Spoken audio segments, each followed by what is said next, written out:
موسیٰ علیہ السلام کی جب ولادت ہوئی تو یہ وہ دور تھا کہ جب فرعون کو نجومیوں نے کہا کہ تیرے ہاں ایک بچہ پیدا ہوگا جو تیرا تخت الٹ دے گا، تو جلالت الملک بولے کہ ہم وہ بچہ پیدا ہی نہیں ہونے دیں گے۔ 70,000 بچے قتل کروائے، 90,000 حمل کروائے، لیکن حضرت موسیٰ علیہ السلام کی ولادت اسی سال ہوئی جس سال بچے قتل کرواتا تھا۔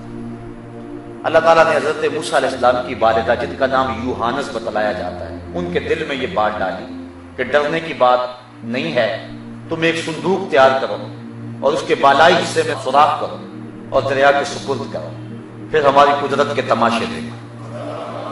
ایسا ہی ہوا۔ فرعون کی بیوی کا نام آسیہ ہے، دریا کے کنارے بیٹھی ہے، اولاد کی دولت نہیں ہے، پانی کے دوش پہ آتا ہوا ایک صندوق دیکھا، دل میں تجسس کی چنگاریاں روشن ہوئی، غوطہ خوروں کو حکم دیا، فوراً تعمیل ہوئی۔ جب صندوق کھولا تو ایک خوبصورت بچہ مسکرا رہا تھا، بے ساختہ کہا کہ یہ تو میری آنکھوں کی ٹھنڈک ہے۔ فرعون بھی پاس کھڑا تھا، اس کو توفیق نہ ہو۔ علماء نے لکھا کہ بعد میں اللہ نے حضرت آسیہ کو ایمان دے دیا، کیونکہ نبی کے ساتھ کیا گیا پیار رائے گا نہیں جاتا۔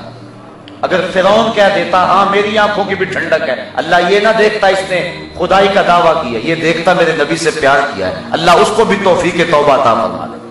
خیر اس کا مقصوم نہیں تھا، اولاد نہیں تھی، کہا اس کو اپنا بیٹا بنا لے۔ اب دودھ کا انتظام ہونے لگا، دائیاں بلوائی گئی۔ حضرت موسیٰ علیہ السلام کسی کا دودھ ہی نہیں پیتے۔ اللہ قرآن میں کہتا ہے ہم نے ان پر حرام کر دیا تھا، ماں کے علاوہ کسی کا دودھ نہیں پیتا۔ حضرت موسیٰ علیہ السلام کی ہمشیرہ بھی کنارے کنارے دریا کے اس موقع پہ پہنچ گئی۔ جب بھائی کو دودھ پیتے نہیں دیکھا تو کہا ایک دائی میری نظر میں بھی ہے جس کا دودھ بچے رغبت سے پی لیتے ہیں، اگر کہو تو بلا لاؤں۔ انہوں نے کہا دیر کاہے کی ہے، جلدی کر، ہمیں تو مسئلہ بنا ہوا ہے۔ گئی اور اپنی ماں کو بلا لائی، اور حضرت موسیٰ علیہ السلام نے اپنی ماں کا دودھ پیا۔ فرعون کہتا تھا میں وہ بچہ پیدا نہیں ہونے دوں گا، رب نے کہا مجھے رب نہ کہنا اگر تیرے گھر میں پال کے نہ دکھایا تو۔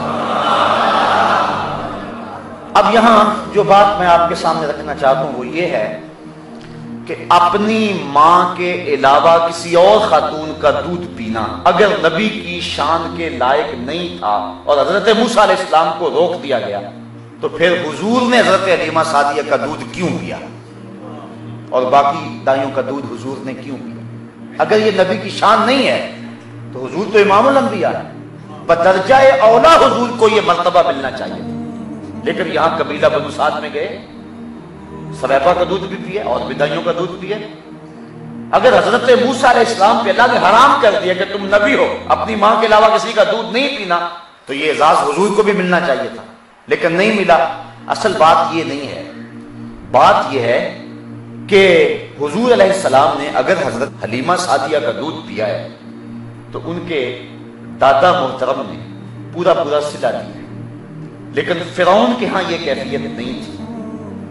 کل کلاں فرعون کے دربار میں کھڑے ہو کر کے اللہ کے نبی حضرت موسیٰ علیہ السلام نے اللہ کی توحید کا اعلان کرنا تھا۔ فرعون نے زیر لب مسکرا کے کہنا تھا الم نعدک فینا ولیدا، میرے گھر پلتا رہا آج مجھے عقل سکھانے آ گیا۔ اللہ نے جواب پہلے تیار کر دیا، اے موسیٰ جب یہ تانا دے تو تو کہنا میاں میں پلا تیرے گھر میں ہوں، دودھ میں نے اپنی ماں کا ہی پیا، پلا وہ تیرے گھر میں ہوں، دودھ میں اپنی ماں کا ہی پیتا رہا۔ اللہ نے نبی کی حفاظت فرمائی۔ تو جب تبلیغ غرض سے پاک ہو تو پھر وہ رنگ لاتی ہے، پھر اس کے اثرات ظاہر ہوتے ہیں۔ تو یہ تبلیغ کا بنیادی انداز اور اصول یا اسلوب اس کو کہتے ہیں کہ للہیت اس کے اندر موجود ہو۔ اللہ تعالیٰ جل شانہ کسی بندے کی محنت کو ضائع نہیں کرتا، وہ بندے کا رازق ہے۔ من کان للہ کان اللہ لہ، تم اس پہ ہو کے دیکھو، زمانہ تمہارا ہو جائے گا۔ تمہیں ضرورت نہیں ہے، دنیا کی مثال سائے کی طرح ہے، اگر تم اس کے پیچھے بھاگو گے یہ آگے بھاگے، اور اگر تم آگے بھاگو گے سایہ تمہارے پیچھے بھاگے۔ اپنے دل میں غرض کی کوئی کونپن نہ پھوٹنے دینا، اور اللہ کی رضا کے لیے اور اللہ کی خوشنودی کے لیے تبلیغ کے عمل کو اختیار کرنا، یہ ایک مومن کا مزاج ہونا چاہیے۔ دوسری بات، شفقت اور خیر خواہی کا جذبہ۔ جب تبلیغ کرو تو اس کا مقصد کیا ہے کہ لوگوں کی خیر خواہی ہو سینے میں. دین خیر خواہی کا نام ہے کہ یہ بچ جائے، جہنم کی آگ سے بچ جائے. میں اس کو اچھی بات بتا رہا ہوں، اس کی راہ ٹھیک ہو جائے، کوئی اور غرض اور کوئی اور مقصد اور مدعا نہ ہو. حضرت ہود علیہ السلام نے جب اپنی قوم کو تبلیغ کی تو انہوں نے تانا زنی شروع کر دی. حضرت ہود علیہ السلام نے کہا یا قوم لیس بی صفاحۃ ولکنی رسول من رب العالمین ابلغکم رسالات ربی وانا لکم ناصح امین. کہا اے میری قوم میں کوئی بیوقوف تو نہیں ہوں کہ تمہیں تبلیغ کر رہا ہوں. یا قومی لیس بی صفاحۃ، میں جو تمہارے پیچھے پیچھے بھاگ رہا ہوں، تم سننا نہیں چاہتے سنا رہا ہوں، تو میں کوئی صفی تو نہیں ہوں، بلکہ اس کے باوجود کہ تم سننا نہیں چاہتے اور میں سنانے کی کوشش کر رہا ہوں. یہ کیوں ہے؟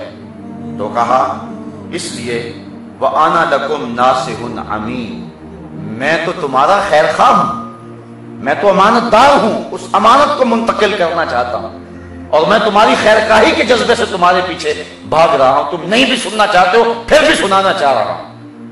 ورنہ کوئی بات سننا نہ چاہے تو اس کے پیچھے بھاگنا آسان کام تو نہیں ہے. کہا کہ میں صفی نہیں ہوں بلکہ میں ناصح ہوں، میں تمہارا خیر خواہ ہوں، جس جذبے کے تحت میں تمہیں بات سنانے کے لیے اصرار کر رہا ہوں. حضرت شیخ شہاب الدین سہروردی عوارف المعارف کے اندر بیان کرتے ہیں، اور یہ کتاب وہ ہے جس کا درس اپنے مریدین کو حضرت بابا فرید گنج شکر دیا کرتے تھے. عوارف المعارف حضرت شیخ شہاب الدین سہروردی علیہ رحمہ، حضرت شیخ سعدی شیرازی کے پیر و مرشد. آپ اس کے اندر لکھتے ہیں کہ جب تم کسی کو دعوت دو یا تبلیغ کرو تو تمہاری زبان اس کو تبلیغ کرنے میں مصروف ہو، لیکن تمہارا دل کشکول کی صورت میں اپنے رب کے حضور پھیلا ہوا. مالک بول میں رہا ہوں، اثر کی شیرینی تو ڈال دے. اے اللہ اس کے دل کو بدل دے. تو فرمایا کہ جب اس انداز اور اس پرسوس محبت کے اس عالم میں جب کوئی شخص تبلیغ کے فریضے کو ادا کرتا ہے تو اللہ اس کی زبان سے نکلے ہوئے لفظوں کو دلوں میں اتار دیتا ہے.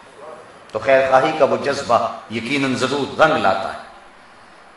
تیسری بات، اور یہ جذبہ بالخصوص حضور علیہ السلام کی ذات کو بہت زیادہ عطا کیا گیا. جب قرآن نازل ہوا تو حضور نے اس قدر اس کی تبلیغ، بلکہ قرآن اترتا تو حضور جلدی جلدی زبان کو حرکت دیتے. اللہ نے کہا محبوب اتنی بھی جلدی نہ کرو، لا تحرک بہ لسانک. جس رب نے دل میں اتارا ہے وہ زبان پہ بھی لے آئے گا، لیکن حضور جلدی اس لیے کرتے کہ یہ خیر خواہی کی بات ہے، جلدی امت تک پہنچ جائے. اللہ تعالیٰ نے ایک دوسرے مقام پہ فرمایا طٰہٰ ما انزلنا علیک القرآن لتشقیٰ. اے 14ویں کے چاند محبوب، ہم نے قرآن اس لیے نازل تو نہیں کیا کہ تم مشقت میں پڑ جاؤ. وَوَضَعْنَا عَنْكَ وِزْرَكَ الَّذِي أَنْقَضَ ظَهْرَكَ، ہم نے تمہارا وہ بوجھ اتار دیا.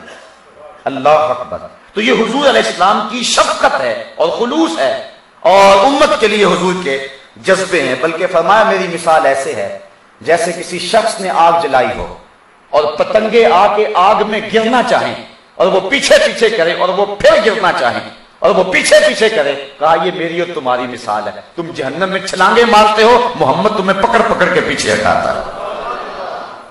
تو یہ جذبہ اگر ہوگا تو پھر تبلیغ کے اثرات ظاہر ہیں.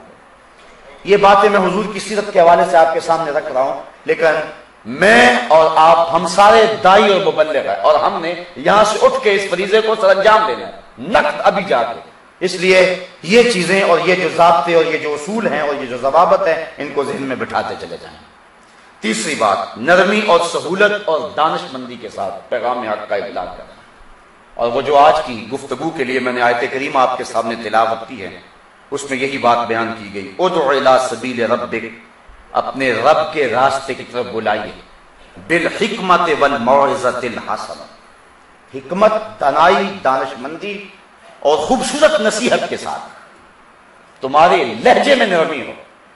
فرعون سے بڑا بدبخت کون ہو سکتا ہے، اور اللہ سے بڑا طاقتور کون ہو سکتا ہے.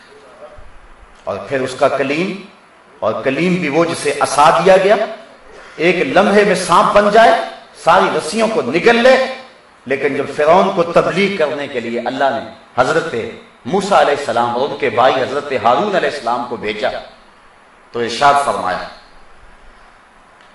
فَقُولَا لَهُ قَوْلًا لَيِّنًا کہ تم دونوں جاؤ اور اس سے نرمی سے بات کرنا جو خدائی کا دعویٰ کیے ہوئے. غور